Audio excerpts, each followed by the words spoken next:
Hi everyone, welcome here. आज मैं जिस टॉपिक पर बात करूंगी वो है एंजाइटी। आप सब किसी न किसी तरीके से एंजाइटी से वाकिफ होंगे। ये टॉपिक इतना भी अनफिमिलियर नहीं है, क्योंकि हर इंसान ने जिंदगी में कभी ना कभी एंजाइटी को जरूर एक्सपीरियंस किया होगा। ये कभी कभी ऐसे भी लगता है कि जैसे हमारे पेट के अंदर कुछ नॉट सी लग रही है। कभी ऐसे लगता है कि हमारा दिल बहुत तेज तेज धड़क रहा है। और कभी कभी ऐसा लगता है कि हमें बहुत ठंडे पसीने आ रहे हैं। और कभी कभी सिर्फ सोचों में एंजाइटी होती है, जैसे हम बहुत ओवर थिंकिंग कर रहे होते हैं। हमारी एक के बाद एक सोच बन रही होती है।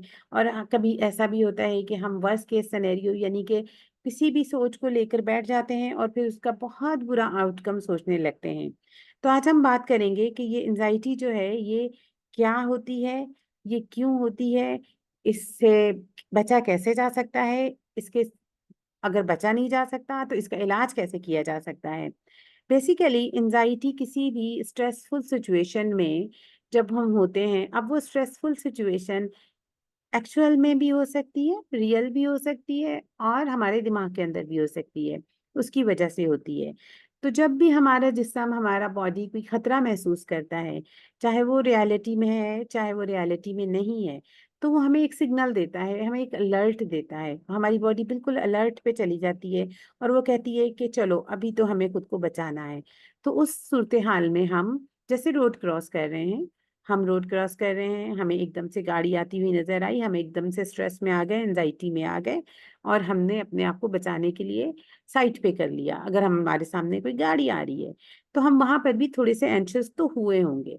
लेकिन कभी कभी ऐसा होता है कि एंजाइटी इस तरह से होती है कि वो सिचुएशनल होने के बावजूद भी कायम रह जाती है, हमारे साथ रह जाती है। तो एंजाइटी की मुख्तलिफ फॉर्म होती हैं, वक्ती भी होती हैं और ये लॉन्ग टर्म भी होती है। वक्ती फॉर्म में आप ये कह सकते हैं कि जिस तरह से टाइप्स ऑफ एंजाइटी हम इसे कह सकते हैं, जैसे कभी इंटरव्यू के लिए जाना है तो एंजाइटी होगी।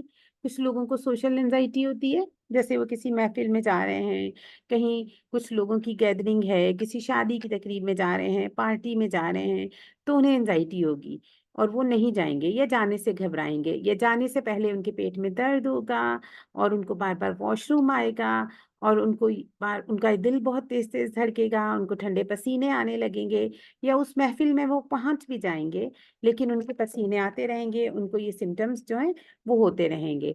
फिर एक तरह की एंजाइटी और होती है जो सिर्फ सोचों में रहती है। वो इस तरह से होती है कि आपको इस तरह की ओवर थिंकिंग होती रहती है कि कुछ होने वाला है, खौफ की सोचें आती रहेंगी, कुछ गड़बड़ होने वाली है, कुछ गलत हो जाएगा, मेरे साथ हो जाएगा, मेरे किसी प्यारे के साथ गलत हो जाएगा, कुछ होने का खौफ लगा हुआ रहता है। और एक एंजाइटी भी होती है जिसे हम कहते हैं पैनिक अटैक्स। पैनिक अटैक्स बिल्कुल इसी तरह से होते हैं जिस तरह से किसी इंसान को हार्ट अटैक होता है। फॉर इंस्टेंस इसको ऐसे समझ लेते हैं कि हार्ट अटैक में जिस तरह से किसी इंसान को ये महसूस होता है कि मेरा दम घुट रहा है, मेरा दिल घबरा रहा है, दिल बहुत तेज तेज धड़क रहा है, ठंडे पसीने आ रहे हैं, कमर में दर्द हो रहा है, सीने में दर्द हो रहा है, चॉकिंग की फीलिंग जिसे दम घुटना कहते हैं वो हो रही हैं और खड़ा नहीं हुआ जा रहा, टांगों में जान नहीं है और ऐसे लग रहा है कि जैसे मैं मरने वाला हूँ। ये सोच भी आ रही होती है और कभी ये सोच भी आ रही होती है कि कुछ होने वाला है। तो ये एंजाइटी की डिफरेंट टाइप्स हैं। एंजाइटी की इससे इनमें जैसे मैंने कहा कि एक जनरलाइज तरीके की एंजाइटी है जिसमें कोई वजह नहीं होती, किसी इंसान को मालूम नहीं होता कि क्यों मैं एंशियस हूँ। बस उसको ये होता है कि कुछ हो जाएगा, कुछ होने वाला है, मेरा दिल घबरा रहा है, मुझे मालूम नहीं है कि क्या हो जाएगा। एक एंजाइटी वो है जिसकी वजह आपको मालूम है। आप इंटरव्यू में जा रहे हैं, आपको मालूम है कि मुझे इंटरव्यू की एंजाइटी है। आप सोशल गैदरिंग में जा रहे हैं, आपको मालूम है कि आपको सोशल एंजाइटी हो रही है। आपको पैनिक अटैक हो रहा है, आपको मालूम है कि पैनिक अटैक हो रहा है लेकिन उसकी वजह आपको नहीं मालूम है। और कभी कभी पैनिक अटैक्स में, बल्कि अक्सर लोग क्या करते हैं, वो इमरजेंसी में हॉस्पिटल्स में जाते हैं, अपने ईसीजी करवाते हैं, उनको लगता है कि हमारे दिल का इश्यू है लेकिन वहां निकलता कुछ भी नहीं है, वो सिर्फ एंजाइटी पैनिक अटैक्स होते हैं। तो ये डिफरेंट टाइप्स की एंजाइटीज होती हैं।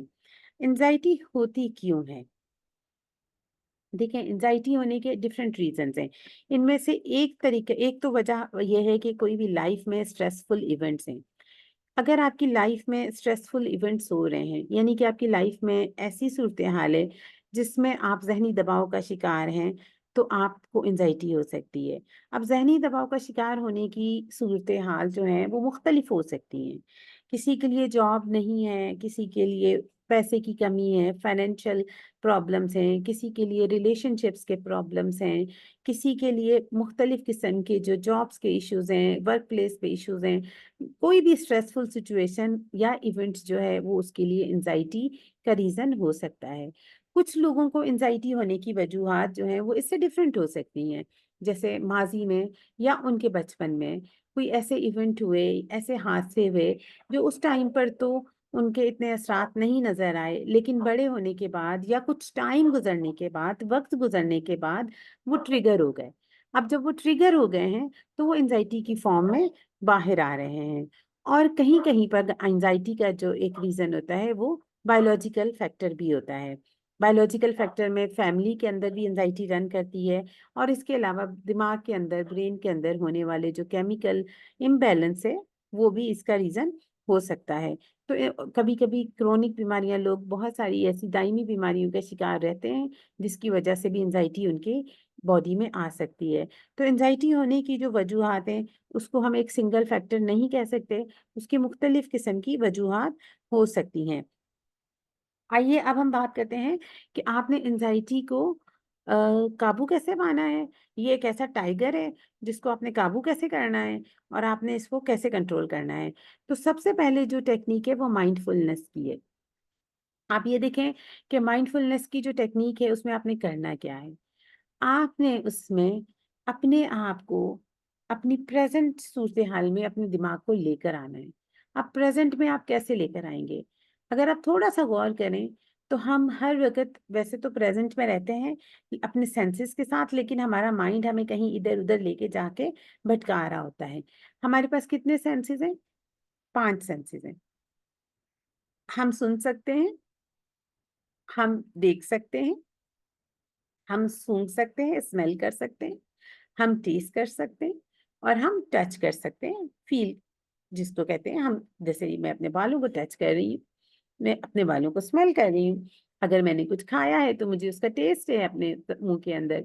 और अगर मेरे यहाँ पर सराउंडिंग में मैं अपने माहौल को देख सकती हूँ और मैं कुछ आवाज़ों को और सारी आवाज़ों को सुन सकती हूँ। तो जब हम एंग्ज़ियस होते हैं या एंग्ज़ायटी हो रही होती है, तो हमें करना क्या है कि हम या तो अपने सारे सेंसेस को इस्तेमाल में लेकर आएँ या हम कि अपने किसी एक सेंस को ज़रूर उस वक़्त इस्तेमाल में लाएँ और अपना पूरी तवज्जो उस पे कर दें। जैसे अगर आप किसी पार्क में बैठे हैं, तो आप परिंदों को देखना शुरू कर दें, आप पौधों को, दरख्तों को देखना शुरू कर दें। परिंदों के साथ-साथ जब आप देखेंगे तो आपको आपके कानों में आवाज़ भी आएगी। या आप अपने घर के अंदर हैं, आप अपने चारों तरफ नज़र दौड़ा सकते हैं कि आपके कमरे में क्या चीज़ें मौजूद हैं। आप अपने जिस्म को टच कर सकते हैं, अपने आप को टच कर सकते हैं। आप ऐसा मटीरियल अपने पास रख सकते हैं जिसको आप टच करें, आप फ़ील करें।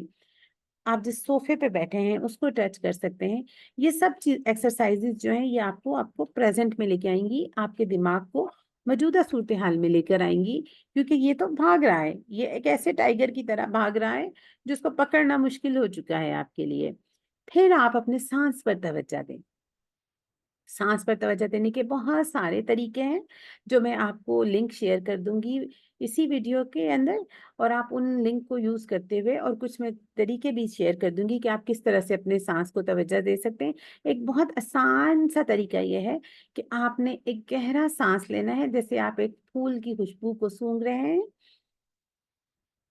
इससे आपने अपने पेट के अंदर हवा भरनी है, जैसे आपने गुब्बारे में हवा भरी, और फिर आपने इसको रिलीज़ कर देना है। और जब आप ये कर रहे होंगे, आप ये ज़रूर नोटिस करें कि आप जहाँ पर बैठे हुए हैं, उस जगह को महसूस करें, अपने दोनों पाँव को ज़मीन पर महसूस करें, क्योंकि ज़मीन जो है, इसके अंदर बड़ी ताकत है। ये हमें ग्राउंडेड होने का सेंस देती है, ये हमें पुरसकून होने का सेंस देती है।